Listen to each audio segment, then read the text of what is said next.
YouTube channel Khimji કાચરિયાના માધ્યમ દ્વારા સત્સંગ સાંભળનારા સર્વ ભાવિક ભક્તજનોના હૃદયમાં બિરાજમાન પરમાત્માને મારા પ્રણામ।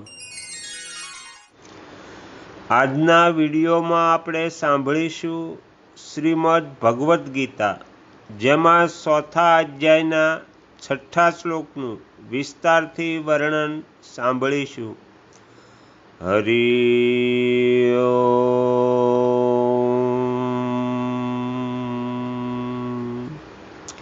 6થા શ્લોકનો અનુવાદ છે, હું અજન્મા અને અવિનાશી સ્વરૂપ હોવા છતાં પણ તથા સઘળા પ્રાણીઓનો ઈશ્વર હોવા છતાં પણ પોતાની પ્રકૃતિને આધીન કરીને પોતાની યોગ માયા વડે પ્રગટ થાઉં છું। તો આ હતો 6થા શ્લોકનો અનુવાદ।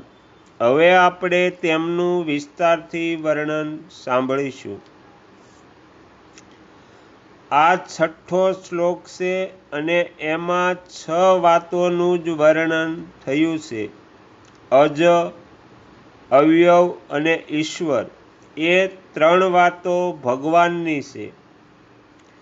પ્રકૃતિ અને યોગમાયા એ 2 વાતો ભગવાનની શક્તિની છે અને 1 વાત ભગવાનના પ્રગટ થવાની છે। ભગવાન એ બતાવે છે કે સાધારણ મનુષ્યની જેમ ન તો મારો જન્મ છે અને ન મારું મરણ છે। મનુષ્યો જન્મ લે અને મરી જાય છે, પરંતુ હું અજન્મા હોવા છતાં પણ પ્રગટ થાઉં છું અને અવિનાશી હોવા છતાં પણ અંતર્ધ્યાન થઈ જાઉં છું। પ્રગટ થવું અને અંતર્ધ્યાન થવું બંને મારી અલૌકિક લીલાઓ છે। સઘળા પ્રાણીઓ જન્મ પહેલાં અપ્રગટ એટલે અવ્યક્ત હતા અને મર્યા પછી પણ અપ્રગટ અવ્યક્ત થઈ જવાવાળા છે। કેવળ વચમાં જ પ્રગટ વ્યક્ત છે। પરંતુ ભગવાન સૂર્યની જેમ સદાય પ્રગટ રહે છે। તાત્પર્ય એ છે કે જેવી રીતે સૂર્ય ઉદય થવા પહેલાં પણ જેમ છે તેમ રહે છે અને અસ્ત થયા પછી પણ જેમ છે તેમ રહે છે, અર્થાત સૂર્ય તો સદાય રહે છે, પરંતુ સ્થાન વિશેષના લોકોની દ્રષ્ટિમાં તેનો ઉદય અને અસ્ત થતો દેખાય છે। એવી જ રીતે ભગવાનનું પ્રગટ થવું અને અંતર્ધ્યાન થવું એ લોકોની દ્રષ્ટિમાં છે। વાસ્તવમાં ભગવાન સદાય પ્રગટ રહે છે। બીજા પ્રાણીઓ જેવી રીતે કર્મોને પરતંત્ર થઈને જન્મ લે છે, ભગવાનનો જન્મ તેવી રીતે નથી થતો।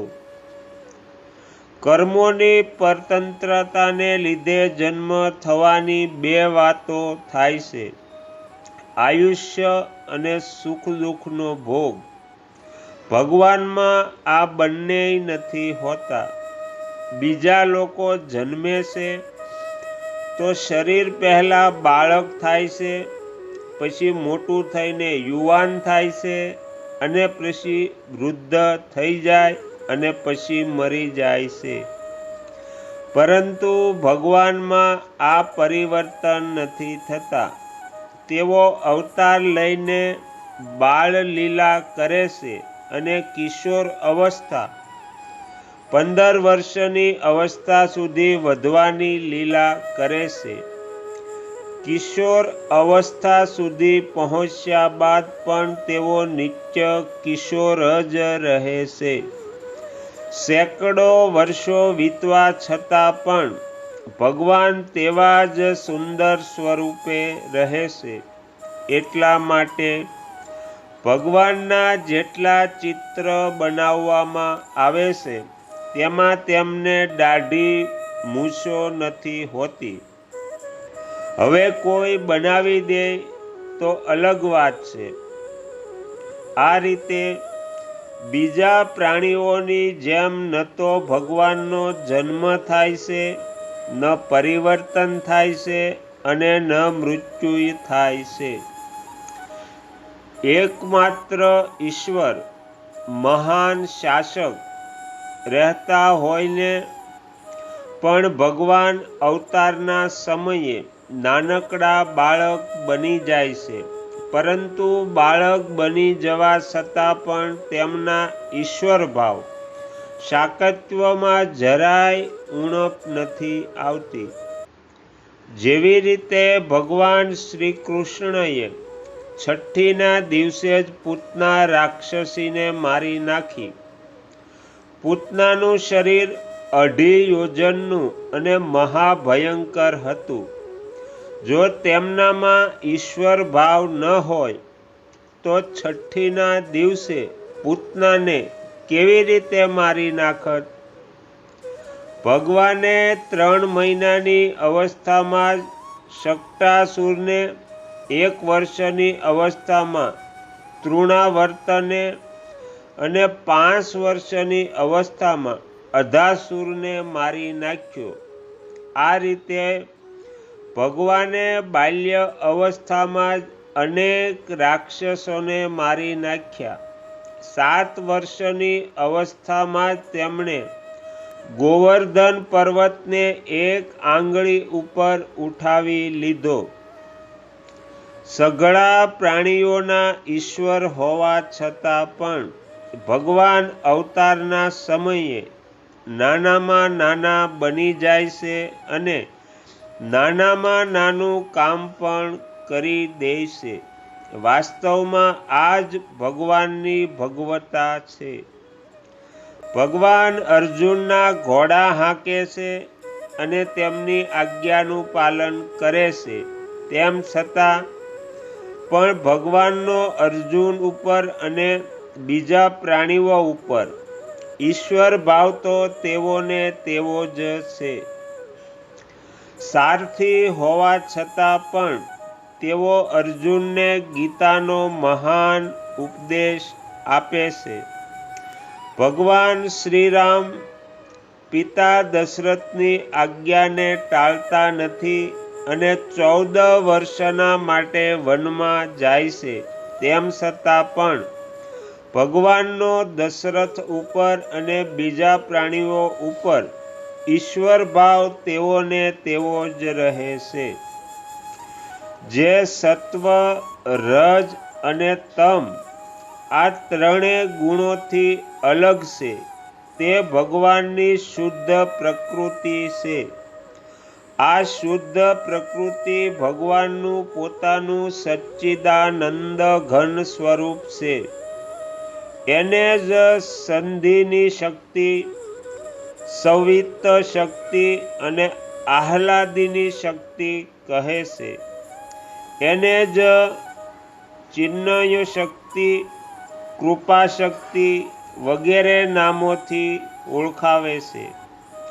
શ્રી રાધાજી, શ્રી સીતાજી વગેરે પણ એ જ છે. ભગવાનને પ્રાપ્ત કરાવવા વાળી ભક્તિ અને બ્રહ્મ વિદ્યા પણ એ જ છે. પ્રકૃતિ ભગવાનની શક્તિ છે. જેવી રીતે અગ્નિમાં 2 શક્તિઓ રહે છે.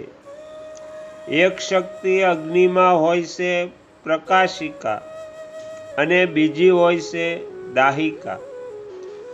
પ્રકાશિકા શક્તિ અંધકારને દૂર કરી અને પ્રકાશ આપવાનું કામ કરે છે તથા ભય પણ દૂર કરી દે છે. દાહિકા શક્તિ બાળી દે છે તથા વસ્તુને રાંધે છે તેમજ ઠંડક પણ દૂર કરે છે.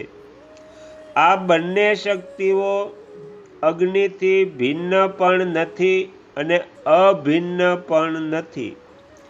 ભિન્ન એટલા માટે નથી કે તેઓ અગ્નિ રૂપ જ છે, અર્થાત તેમને અગ્નિથી અલગ નથી કરી શકાતી. અને અભિન્ન એટલા માટે નથી કે અગ્નિના રહેવા છતાં પણ મંત્ર, ઔષધ વગેરેથી અગ્નિની દાહક શક્તિ કુંઠિત કરી શકાય છે. એવી જ રીતે ભગવાનમાં જે શક્તિ રહે છે તેને ભગવાનથી ભિન્ન અને અભિન્ન બંનેય નથી કહી શકતા. જેવી રીતે દિવાસળીમાં અગ્નિની સત્તા તો સદા રહે જ છે, પરંતુ તેને પ્રકાશિકા અને દાહિકા શક્તિ છુપાવેલી રહે છે. એવી જ રીતે ભગવાન સમસ્ત સ્થળ, કાળ, વસ્તુ, વ્યક્તિ વગેરેમાં સદાય રહે છે, પરંતુ તેમની શક્તિ છુપાયેલી રહે છે.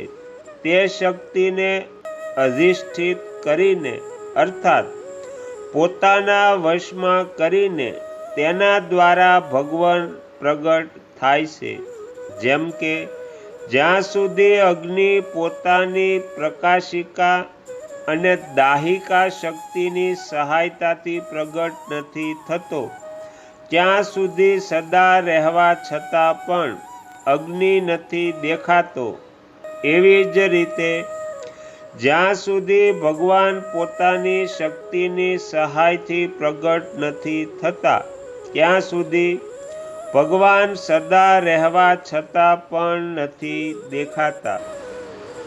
તો અહીંયા આપણે શ્રીમદ ભગવદ્ ગીતાના 4થા અધ્યાયના 6થા શ્લોકનું વિસ્તારથી વર્ણન, એમાં પહેલો ભાગ સમાપ્ત કરીએ છીએ. 6થા શ્લોકનું વર્ણન બહુ જ મોટું હોવાથી આપણે 2 ભાગમાં પૂરું કરીશું. હવે પછીના વિડીયોમાં આપણે બીજો ભાગ સાંભળીશું. તમે તમારો કિંમતી સમય આપી એકાગ્ર ચિત્તે શ્રીમદ ભગવદ્ ગીતાનો આ પાઠ સાંભળ્યો એ બદલ હું આપ સૌનો ખૂબ ખૂબ આભાર વ્યક્ત કરું છું. અને તમને જો આ ગીતા પાઠ ગમ્યો હોય તો બીજા 5 લોકોને પણ સંભળાવજો. શ્રી સદ્ગુરુ દેવની જય. આગળના વિડીયો જોવા માટે આ ચેનલને સબસ્ક્રાઈબ કરો અને જો આ વિડીયો પસંદ આવ્યો હોય તો લાઈક કરો.